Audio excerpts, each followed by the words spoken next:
When I was 9, I was skinny, I had freckles and what was called a pixie haircut.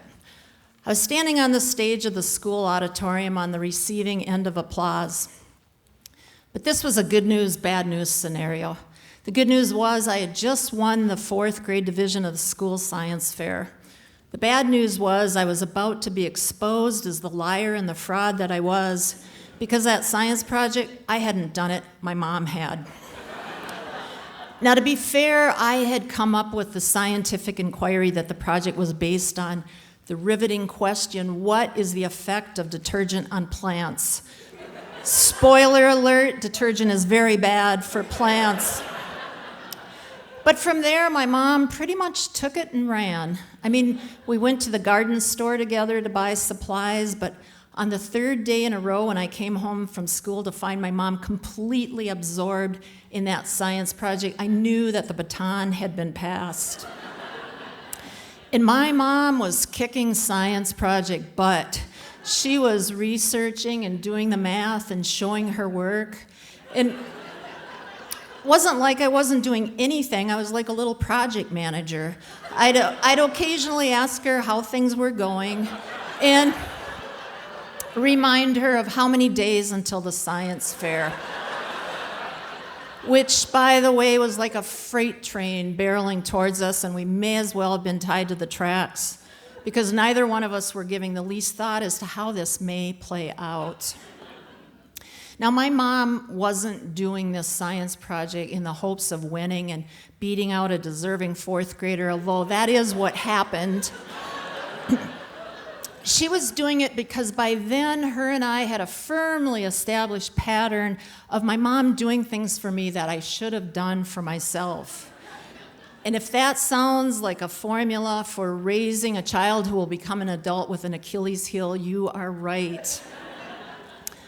On the day of the science project, my mom helped me carry my mom helped me carry my project in, but when I saw that gym door close behind her, I was filled with dread. I knew the basics of the science project, but what I feared the most were the questions that might be asked. But when the scoring team had come by that afternoon, they were just smiling and nodding as they read my mom's amazing 3-panel poster. And the next morning when I was summoned to the stage as a winner, I thought I was home free. But when the applause ended, I was instructed to say a few words about the project and to answer some questions.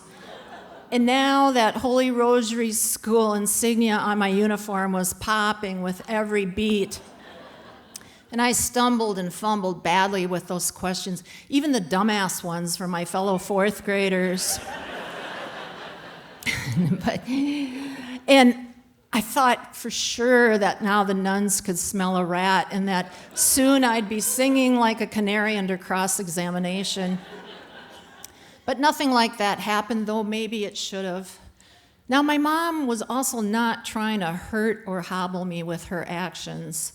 She was overcorrecting for how she was raised by 2 parents that ignored, neglected, and abused her. She wanted better for her children, and so though her actions were misguided, they were coming from a place of love.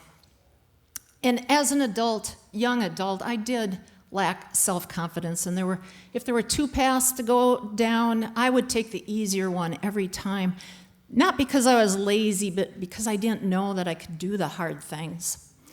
But I was able to get some help in understanding my Achilles heel and gradually overcome it.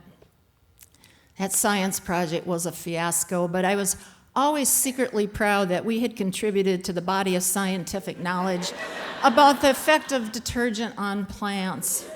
And that's why I was horrified to find out in today's world, if your plant has bugs, you're encouraged to go ahead and spray it with a detergent solution. And I know that as someone whose mother did my science project for me, and won, that I can never claim the moral high ground, but still, detergent on a plant, is there nothing sacred anymore? Thank you.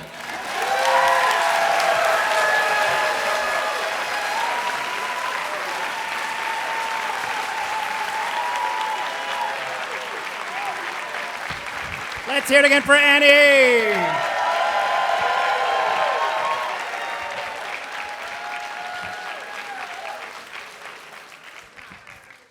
So for you newbies in between stories, we read these.